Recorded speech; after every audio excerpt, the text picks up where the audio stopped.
नमस्कार दोस्तों, आज हम बात करने वाले हैं एक ऐसे टॉपिक की जिसे सुनकर बहुत सारे लोग सोचते हैं कि ये सिर्फ किताबों की बातें हैं, असल जिंदगी में मुमकिन नहीं।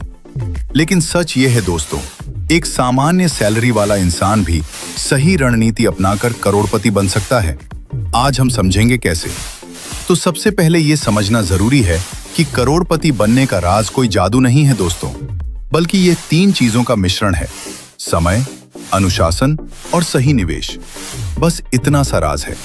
अगर आप इन तीनों को सही तरीके से इस्तेमाल करें तो चाहे सैलरी छोटी हो या बड़ी हो, आप एक दिन जरूर एक बड़ा फंड बना सकते हैं।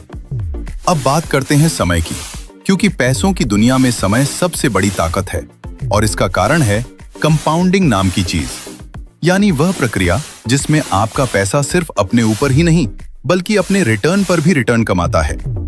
एक उदाहरण से समझते हैं। मान लीजिए कोई 25 साल की उम्र से हर महीने 5,000 रुपए निवेश करता है और यह निवेश 12% के औसत रिटर्न के साथ चलता है, तो 60 साल की उम्र तक क्या होगा? उसके पास लगभग 3 करोड़ रुपए से भी ज्यादा का फंड इकट्ठा हो सकता है। सोचिए जरा। जबकि अगर वही व्यक्ति 35 साल की उम्र से शुरू करता है तो उसका फंड आधे से भी कम रह जाता है। इसलिए यह समझना बहुत जरूरी है, जल्दी शुरुआत करना पैसे से भी ज्यादा कीमती होता है, क्योंकि जितना जल्दी आप निवेश शुरू करते हैं उतना ही ज्यादा समय आपके पैसों को बढ़ने के लिए मिलता है। अब बात करते हैं अनुशासन की, क्योंकि सिर्फ निवेश शुरू करना ही काफी नहीं होता दोस्तों, उसे लगातार जारी रखना सबसे ज्यादा जरूरी है। और इसके लिए सबसे कारगर तरीका है SIP, यानी सिस्टमैटिक इन्वेस्टमेंट प्लान, जिसमें आप हर महीने एक निश्चित राशि म्यूचुअल फंड में अपने आप निवेश करते रहते हैं, चाहे बाजार ऊपर जाए या नीचे। यही अनुशासन लंबे समय में सबसे बड़ा फर्क डालता है, क्योंकि जब बाजार गिरता है तो आपको उसी पैसे में ज्यादा यूनिट्स मिलती हैं। समझ रहे हो ना? और जब बाजार बढ़ता है तो आपकी वैल्यू भी बढ़ जाती है। इसे कहते हैं रूपी कॉस्ट एवरेजिंग। यही वजह है कि SIP को छोटे निवेशकों के लिए सबसे सुरक्षित और समझदारी भरा तरीका माना जाता है। माफ करना दोस्तों। अब बात करते हैं सही निवेश की। सिर्फ पैसा बचाना काफी नहीं है, उसे सही जगह लगाना भी उतना ही जरूरी है। इसके लिए सैलरी को अलग अलग हिस्सों में बांटना चाहिए। सबसे पहले अपने जरूरी खर्चों के लिए पैसा अलग रखें, फिर एक इमरजेंसी फंड बनाएं तुरंत, जो कम से कम 6 महीने के खर्चों को कवर करे, और उसके बाद बचे हुए पैसों को निवेश में लगाएं। निवेश के लिए इक्विटी म्यूचुअल फंड एक बहुत अच्छा विकल्प है, क्योंकि लंबे समय में यह महंगाई को मात देता है। इसके अलावा अगर आप थोड़ा जोखिम लेने में सहज हैं तो सीधे स्टॉक मार्केट में भी निवेश कर सकते हैं, लेकिन इसके लिए पहले अच्छी तरह रिसर्च करना जरूरी है। अब एक बहुत महत्वपूर्ण बात समझनी है, जिसे लोग अक्सर नजरअंदाज कर देते हैं, और वह है अपनी इनकम बढ़ाने की कोशिश करना। क्योंकि सिर्फ बचत करने से आप एक सीमा तक ही पहुंच सकते हैं, उससे आगे नहीं जा सकते। लेकिन अगर आप अपनी स्किल्स को बेहतर बनाएं, नई चीजें सीखें और अपनी इनकम बढ़ाने पर ध्यान दें, तो आपकी निवेश करने की क्षमता भी बढ़ जाती है। इसके लिए साइड इनकम के स्रोत भी बना सकते हैं, जैसे फ्रीलांसिंग, ऑनलाइन बिजनेस या कोई ऐसा हुनर जिसे आप पैसों में बदल सकते हैं आसानी से। क्योंकि जितने ज्यादा इनकम के स्रोत होंगे उतनी ही तेजी से आपका निवेश बढ़ेगा। सोचिए जरा। अब बात करते हैं एक और बहुत जरूरी सिद्धांत की, पहले खुद को भुगतान करो वाला। इसका मतलब है जब भी आपकी सैलरी आए, सबसे पहले उसमें से एक हिस्सा निवेश के लिए अलग रख दें। उसके बाद ही बाकी खर्चों के बारे में सोचें, क्योंकि अगर आप पहले खर्च करेंगे तो क्या होगा और बाद में बचाने की कोशिश करेंगे तो ज्यादातर मामलों में महीने के अंत तक कुछ नहीं बचता। सच में। इसलिए सैलरी आते ही अपने निवेश की राशि अपने आप कट जाने दें, ताकि बार बार फैसला न लेना पड़े। अब बात करते हैं कर्ज से बचने की, क्योंकि इस सफर की सबसे बड़ी रुकावट अनावश्यक कर्ज होता है, खासकर क्रेडिट कार्ड का कर्ज, जिसमें ब्याज दर बहुत ज्यादा होती है। संभल के रहना।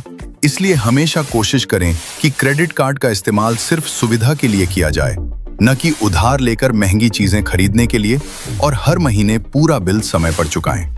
इसके अलावा अगर आपने पहले से कोई कर्ज ले रखा है तो सबसे पहले उसे चुकाने पर ध्यान दें, क्योंकि जब तक कर्ज का बोझ है तब तक निवेश की रफ्तार धीमी रहेगी। याद रखना ये बात। अब बात करते हैं एक और दिलचस्प रणनीति की जिसे बहुत कम लोग अपनाते हैं आजकल, और वो है अपनी सैलरी बढ़ने पर अपने खर्चों को उसी अनुपात में न बढ़ाना कभी भी। क्योंकि आम तौर पर जब लोगों की सैलरी बढ़ती है तो वे अपनी लाइफस्टाइल भी उसी हिसाब से बढ़ा लेते हैं, जिसे लाइफस्टाइल इन्फ्लेशन कहा जाता है। हम सब यही गलती करते हैं ना, सच बताओ। इससे बचने के लिए जब भी आपकी सैलरी बढ़े तो उस बढ़ोतरी का कम से कम 50% हिस्सा सीधे अपने निवेश में डाल दें। इससे आपकी बचत दर लगातार बढ़ती रहेगी और फंड तेजी से बढ़ेगा। अब बात करते हैं टैक्स बचाने की, क्योंकि सही टैक्स प्लानिंग से आप काफी पैसा बचा सकते हैं।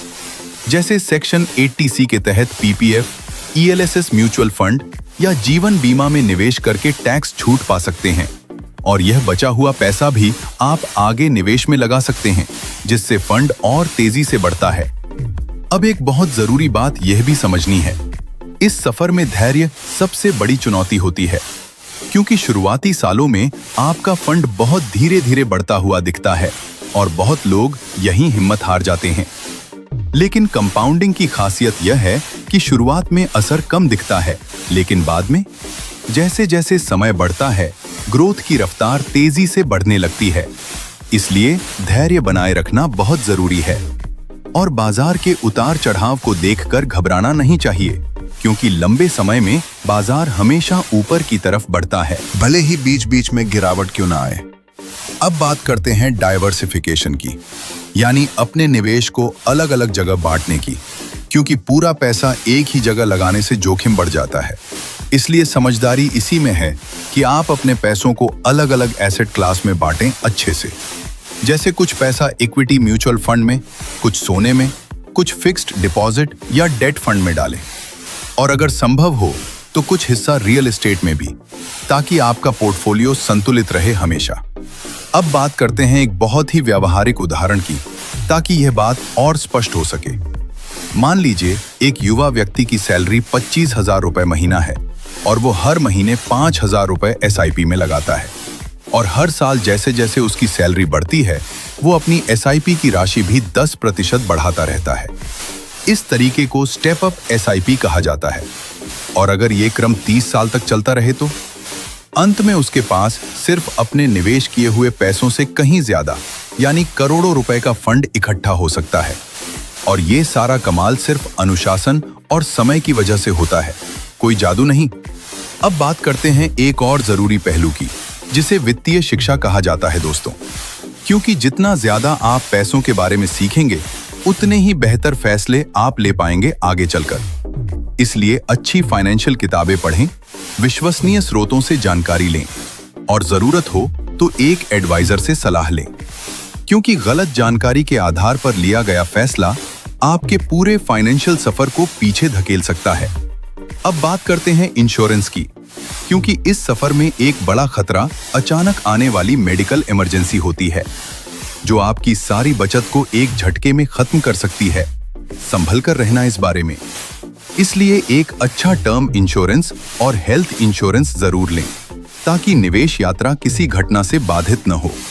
अब बात करते हैं गोल सेटिंग की, क्योंकि बिना स्पष्ट लक्ष्य के निवेश करना दिशाहीन यात्रा जैसा है।